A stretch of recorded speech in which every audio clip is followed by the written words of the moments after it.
ng Fatima, kami dumudulog sa mahal mong alindog ay napakuko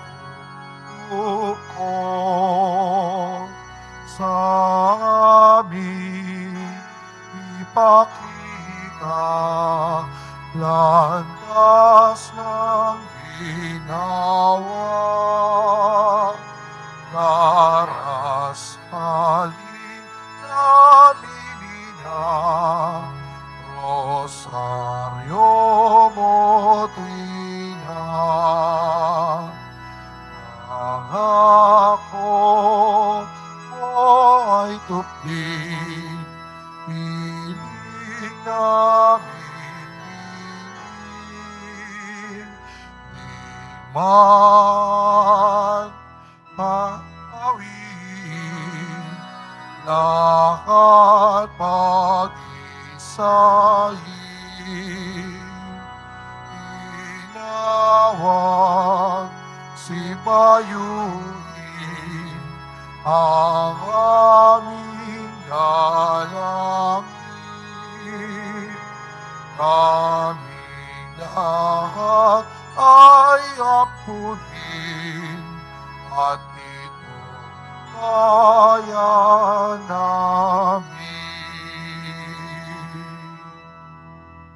Sa ngalan ng Ama at ng Anak at ng Espiritu Santo, Amen. ang pagpapala ng ating Panginoong Jesucristo, ang pag-ibig ng Diyos Ama, at ang pagkikipagkaisa ng Espiritu Santo, naway sumainyong lahat. At sumaiyo rin. Mga kapatid, sa araw na ito, ginugunitan natin ang mahal na Birhen ng Fatima. Kung kaya't kasama ng ating ina, idulog natin sa Panginoon ang ating mga kahilingan. Aminin muna natin ang ating mga kasalanan upang tayo maging marapat gumanap sa banal na pagdiriwang. Inaamin ko sa makapangyarihang Diyos At sa inyo, mga kapatid, na lubha ako nagkasala sa isip, sa salita, at sa gawa, at sa aking pagkukulang. Kaya isinasamo ko sa mahal na Birhen Maria, sa lahat ng mga anghel at mga banal, at sa inyo, mga kapatid, na ako'y panalangin sa Panginoong ating Diyos. Kaawaan tayo ng makapangyarihang Diyos, patawarin tayo sa ating mga kasalanan, at patnubayan tayo sa buhay na walang hanggan. Amen. Panginoon, kaawaan mo kami. Panginoon, kaawaan mo kami. Kristo, kaawaan mo kami. Kristo, kaawaan mo kami. Panginoon, kaawaan mo kami. Panginoon, kaawaan mo kami. Manalangin tayo. Ama naming makapangyarihan, iloob mong lumigaya ang buong mundo sa pagkabuhay ng iyong anak na Panginoon naming Hesukristo. Alang-alang kay Mariang Birheng Ina ng Diyos, ipagkaloob mong makamtan namin ang galak ng buhay na di matatapos. Iniluluhog namin ito sa pamamagitan ni Hesukristo, kasama ng Espiritu Santo, magpas sa walang hanggan. Amen. Magsiupo muna ang lahat. Pagbasa mula sa mga gawa ng mga apostol. Samantalang nasa Corinto si Apolos, si Pablo na may naglagos sa mga dakong bulubulundukin ng lalawigan hanggang dumating sa Efeso. May natagpuan siya roong ilang alagad at tinanong niya, "Tinanggap ba ninyo ang Espiritu Santo nang sumasampalataya kayo?" "Hindi po," tugon nila. "Ni hindi namin narinig na may Espiritu Santo." "Kung gayon, sa ano kayo nabinyagan?" tanong niya. "Sa binyag ni Juan," anila. Sinabi ni Pablo, "Ang binyag ni Juan ay tanda ng pagsisisi." Sinabi niya sa mga Israelita na dapat silang sumampalataya sa darating na kasunod niya sa makatuwid bagay kay Jesus. Nang marinig nila ito, sila'y nagpabinyag sa pangalan ng Panginoong Hesus. Ipinatong ni Pablo ang kanyang kamay sa kanila. Bumaba sa kanila ang Espiritu Santo at sila'y nagsalita ng iba't ibang wika at nagpahayag ng salita ng Diyos. Sila'y humigit kumulang sa 12 lalaki. Sa loob ng 3 buwan, si Pablo'y pumapasok sa sinagoga at nakikipagtalo sa mga naroon at buong tapang na ipanaliliwanag sa kanila kung ano ang kaharian ng Diyos. Ang salita ng Diyos. Salamat sa Diyos. Tanang kaharian ang poong Diyos ay awitan. Tanang mga kaharian, ang poong Diyos ay awitan. O mag-alsa sana ang Diyos, ang kaaway pakalatin, at ang mga namumuhi tumakas sa kanyang piling. Kung paanong iyong ulap tinatangay noong hangin, gayon sila itataboy, gayon sila papalisin. At kung paanong iyong pagkit sa apoy ay natutunaw, sa harap ng Panginoon, ang masama ay papanaw. Tanang mga kaharian, ang poong Diyos ay awitan. Ang lahat ay nagagalak, natutuwa ang matuwid. Sa harapan nitong Diyos, galak nila'y di malirik. Awitan ang Panginoon, purihin ang kanyang ngalan. Ang pangalan niyang banal, magalak na papurihan. Tanang mga kaharian, ang poong Diyos ay awitan. Ang Diyos na naroon sa tahanan niyang templo, tumitingin sa ulilat sanggalang ng mga balo. May tahanan siyang laan sa sinumang nalulungkot. Ang bilanggo'y hinahango upang sila ay malugod. Tanang mga kaharian, ang poong Diyos ay awitan. Magsitayo po ang lahat.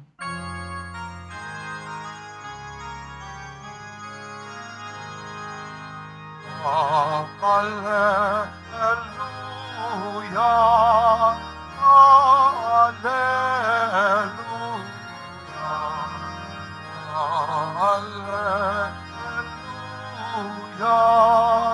hallelujah.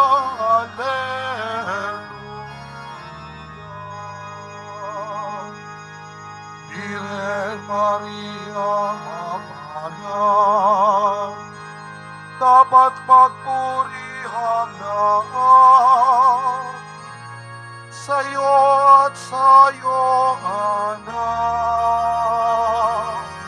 Hallelujah,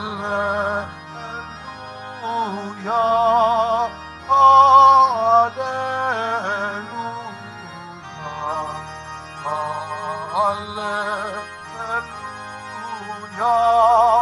hallelujah.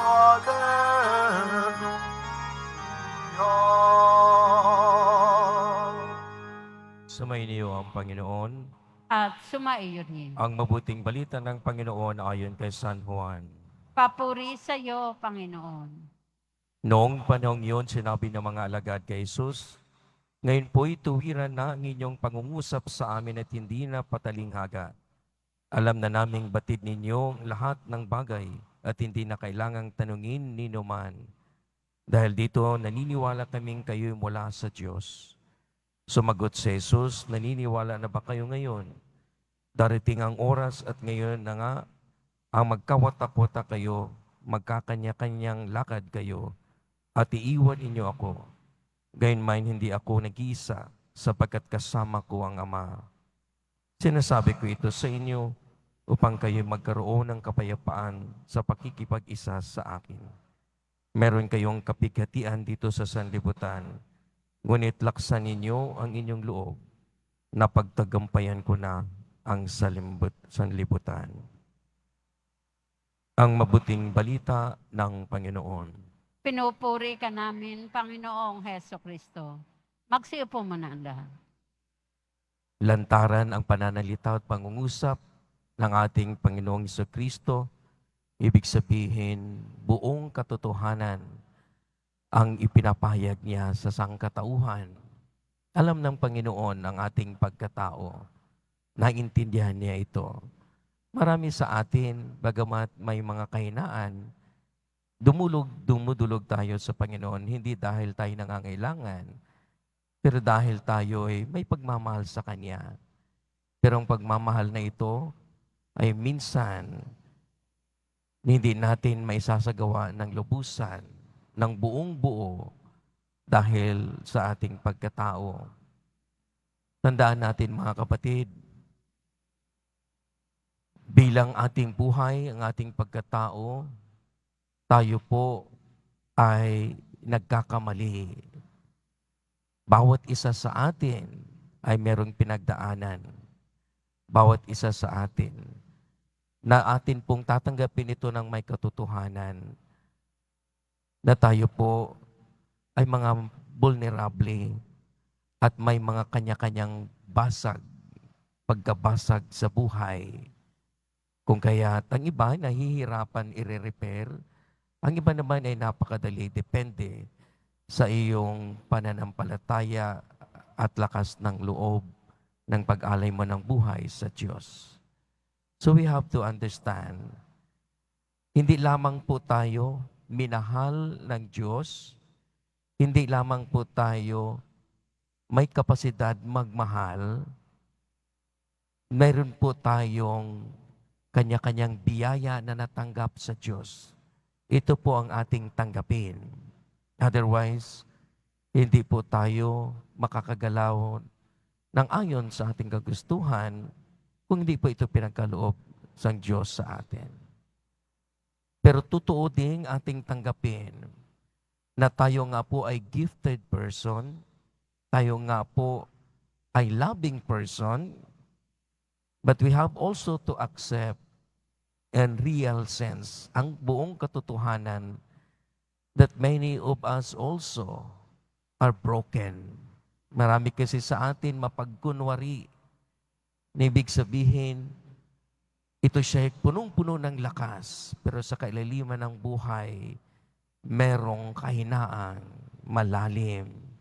And he cannot or she cannot accept his or her own vulnerability or brokenness. Kaya nagtatago tayo. So ito po ang hindi makatotohanan ng ating pagtingin sa buhay ng ating pagkatao. We are all gifted, loved person, but at the same time, we are also broken. Kung klaro sa akin yan, klaro sa atin yan, ganon din ang karanasan ng iba. Alam po ito ng Panginoon. Kung kaya't ibinigay niya mismo ang kanyang buhay, ang sarili bilang isang halimbawa. Na ibig sabihin, kung tayo po ay merong Diyos sa ating buhay, ang pag-asa ay mananatili. Ang paghingi ng tulong sa Diyos ay nandoon palagi. Na ibig sabihin, lahat pong ito ay alam ng takbo ng ating pagkatao. Kung kaya't iniwan niya sa atin ang kapayapaan. At ang kapayapaan na ito ay magdudugtong sa atin ng ating buhay sa ating may likha. Dahil siya'y naglikha, kilala niya tayo. Bagamat sa ating kahinaan tayo nagkakamali, meron ding Panginoong Kristong na tumubos at laging napagpaanyaya na manumbalik sa ating lakas. Kung kaya't ang kanyang ang kapayapaan po ay hindi ito kawalan ng mga troubles natin sa buhay, kundi ang pananatili natin sa ating Panginoon Kristo, tulad ng pananatili ng ating Panginoon Kristo sa kanyang Ama, sa kabila ng kanyang pagpapakasakit, hirap, at maging kamatayan ng kanyang natanggap, consistent ang ating Panginoon Kristo na nananatili siya sa Ama. At ito din inaasahan sa atin bilang mga tagasunod upang matanggap din natin ang natanggap ng ating Panginoon Kristo na laging ang Diyos sa ating buhay. Wala na pong iba. Mawawala po sa atin ang mga bagay-bagay. Mawawala po maging kaibigan. Ang iba nga nawawalan ng malalim na relasyon. Pero ang ating Panginoon si Kristo ang siyang mananatili sa atin. Pero kung ano pang pinaka-importante na siya pang mananatili, ay siya naman ding ating binabaliwala. So itong hamon ito ng ating Ebanghelyo na manatili sa pagkapit sa ating Panginoon si Kristo. Dahil unang-una sa lahat, nagmumula ang kapayapaang ating hiningi at hindi sa iniisip nating kapayapaan. Ang kapayapaan na mula sa Diyos na nakadikit sa Diyos Ama, sa Anak at ng Espiritu Santo. Magsitayo po ang lahat.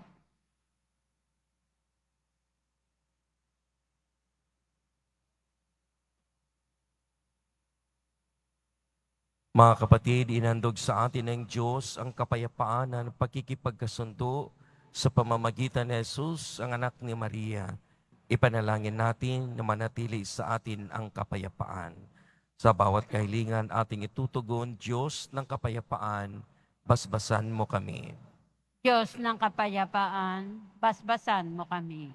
Ang mga pinuno ng simbahan sa ilalim ng pagtatangkilik ng Birhen ng Fatima, naway higit na mailapit ang bayan ng Diyos kay Kristo at sa isa't isa. Manalangin tayo. Diyos ng kapayapaan, basbasan mo kami. Ang mga pinuno sa buong mundo, naway patnubayan ni Maria ang Birhen ng Fatima sa kanilang pagsisikap na magkaroon ng pangmatagalang kapayapaan ang mga bansa. Manalangin tayo. Diyos ng kapayapaan, basbasan mo kami. Ang mga Kristiyanong pamayanan, naway magsikap na makamit ang kapayapaan ni Kristo sa pamamagitan ng pagpapakita ng pagmamahal at malasakit sa isa't isa. Manalangin tayo. Diyos ng kapayapaan, basbasan mo kami. Ang mga nagdurusa sa mga espiritual o pisikal na kahinaan, naway kahabagan ni Maria. Manalangin tayo. Diyos ng kapayapaan, basbasan mo kami. Tayo naway lukuban ng kapangyarihan ng banal na Espiritu upang makita sa ating mundo ang handog na kapayapaan. Manalangin tayo. Diyos ng kapayapaan, basbasan mo kami. Ama, nalalaman namin nang dumumula sa iyo ang lahat ng mabubuting bagay. Ipagkaloob mong sa amin ang kapayapaan sa tulong ng makapangyarihang pamamagitan ni Maria. Iniling namin ito sa pamamagitan ni Kristo na aming Panginoon. Amen. Magsiupo muna ang lahat.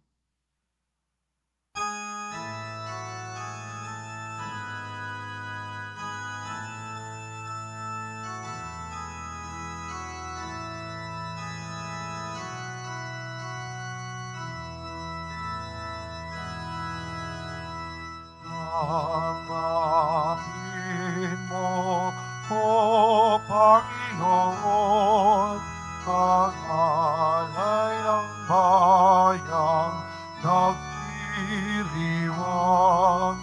Puhunan mong bigay ang alak at tinapay, kandong ng pagkabuhay.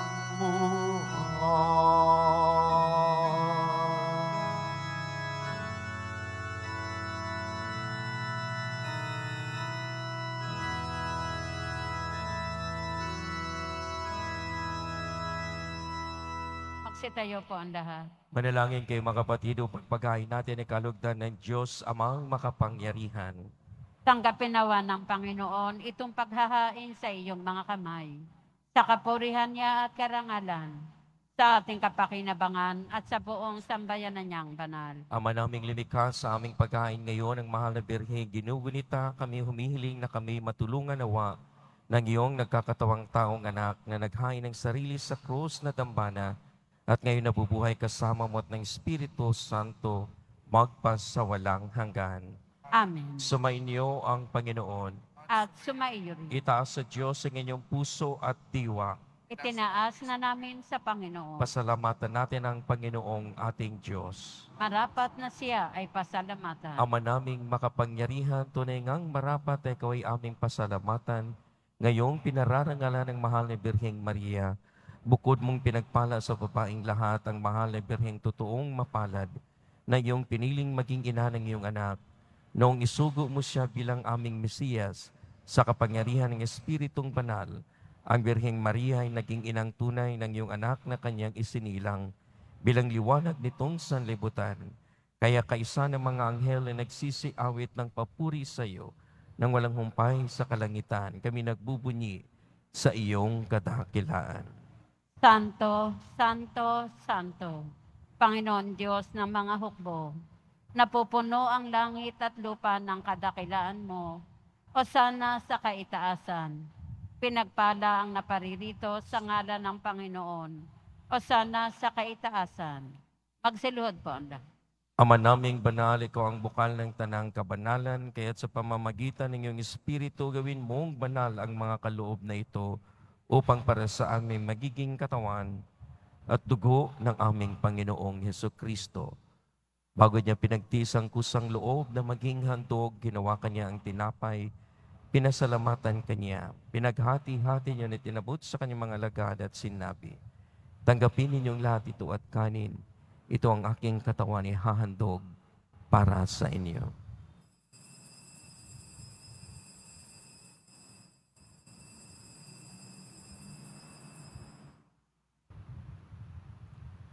Gayon din naman nang matapos ang hapunan, hinawakan niya ang kalis, muli kanyang pinasalamatan, inabot niya ang kalis sa kanyang mga lagad at sinabi, tanggapin ninyong lahat ito at inumin, ito ang kalis ng aking dugo, ng bago at walang hanggang tipan.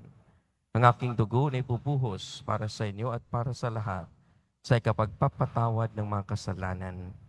Gawin ninyo ito sa pag-alaala sa akin.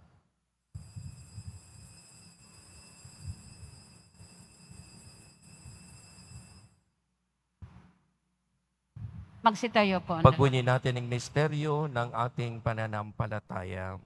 Si Kristo'y namatay, si Kristo'y nabuhay, si Kristo'y babalik sa wakas ng panahon. Ama, ginagawa namin ngayon ang pag-alaala sa pagkamatay at muling pagkabuhay ng iyong anak. Kaya tinaalay namin sa iyo ang tinapay na nagbibigay buhay at ang kalis na nagkakaloob ng kaligtasan. Kami nagpapasalamat dahil kami yung minarapat at tumayo sa harap mo para maglingkod sa iyo.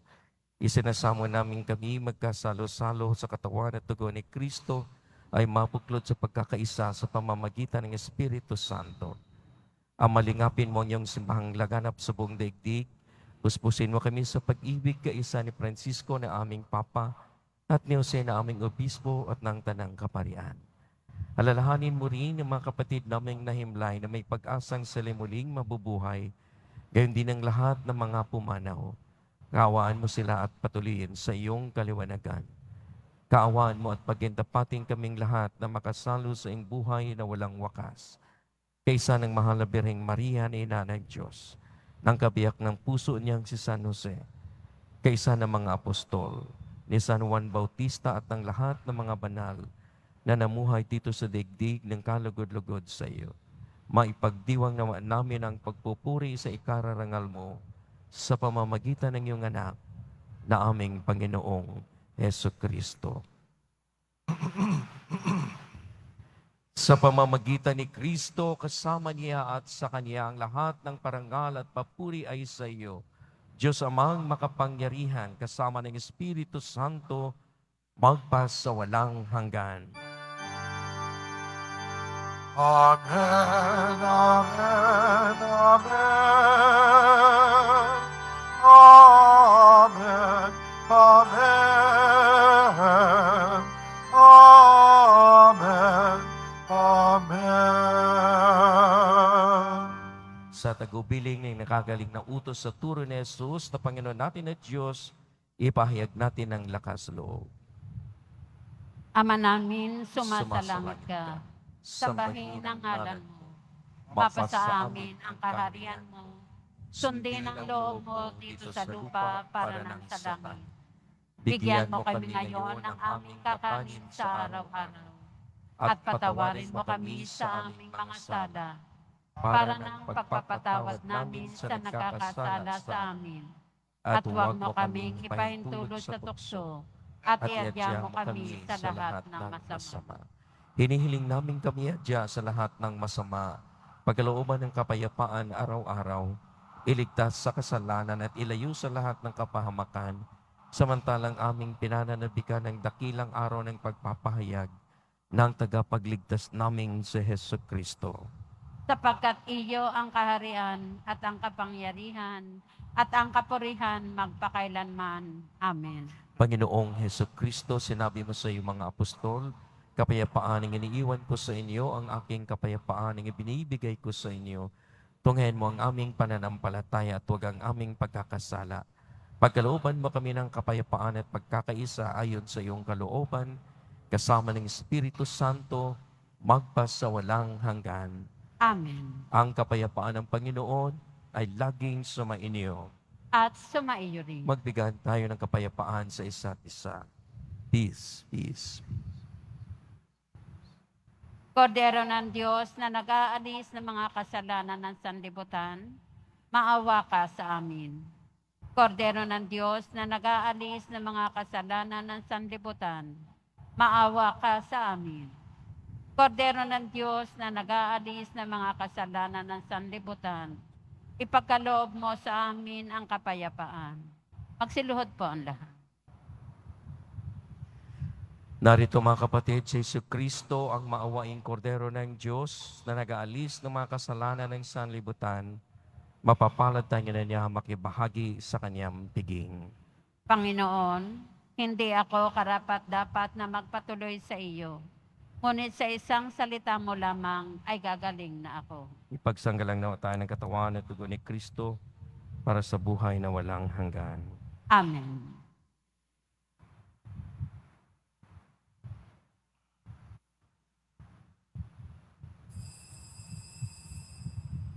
Para sa lahat ng tatanggap ng banal na komunyon, sasagot po tayo ng amen pagkasabi ng pari o ng lay minister ng katawan ni Kristo at isubo agad sa bibig bago umalis sa harapan ng pari o lay minister. Sumunod po tayo.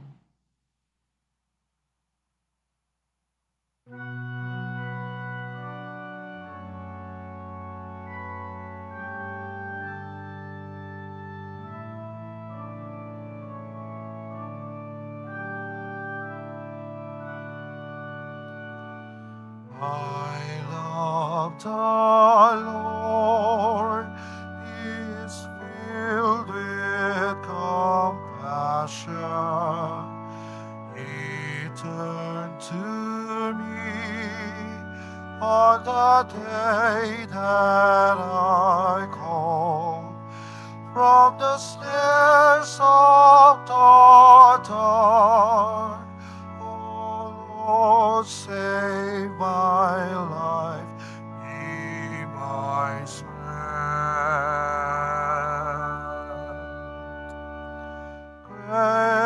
Gracious is the Lord and just. Our God is mercy, rest to the weary. Return, my soul, to the Lord our God, who bids tears away. I love the Lord. I love the Lord. He is filled with compassion. He turned to me on the day that I called from the snares of the dark. Oh Lord, save my life, be my strength.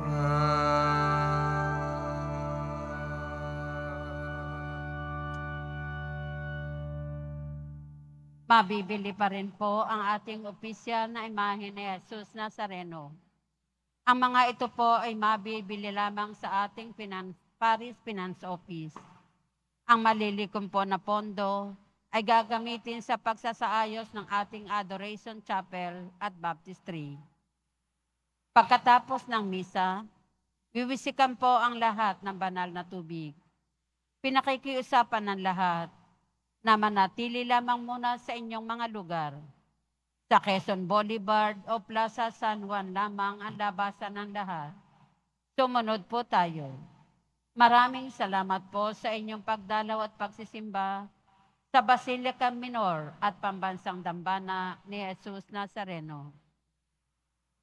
Magsitayo po ang lahat. Manalangin tayo. Ama naming mapagmahal, pagtibayin mo ang aming kalooban, aming pagtinagsaluhang pananda ng pananampalatayang tunay, ang pinaninindigan naming Diyos na totoo at taong totoo na ipinagdalang tao ni Maria sa kanyang sinapupunan, ay siya nawang maging dapat na kami sumapit sa kaligayahan ng walang maliw na buhay sa bisa ng kanyang nagliligtas at na makikinabang sa pamamagitan niya kasama ng Espiritu Santo, magpa sa walang hanggan. Amen. Sumainyo ang Panginoon.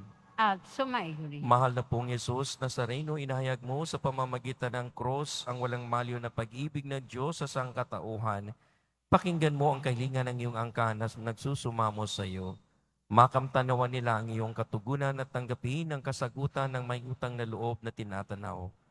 Basbasan din po ninyo ang mga daladala nilang mga imahin at dasalan.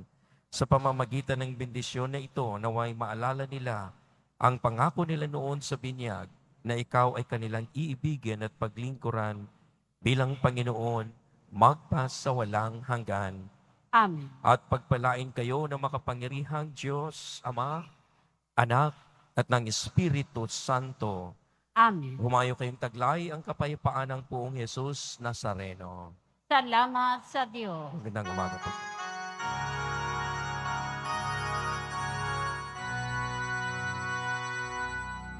Nuestro Padre Jesús Nazareno, sinasamba ka namin. Pinipinto ka namin. Aral mo ang aming buhay at kaligtasan. Nuestro Padre Jesús Nazareno, iligtas mo kami sa kasalanan. Ang krus mong pinamatayan ay sagisag ng aming kaligtasan. Nuestro Padre Jesús Nazareno, pinatagal ka namin. Nuestro Padre Jesús Nazareno, pinulwalhati ka namin. Nuestro Padre Jesús Nazareno, dinarangan ka namin. Nuestro Padre Jesús Nazareno, pinulwalhati ka namin.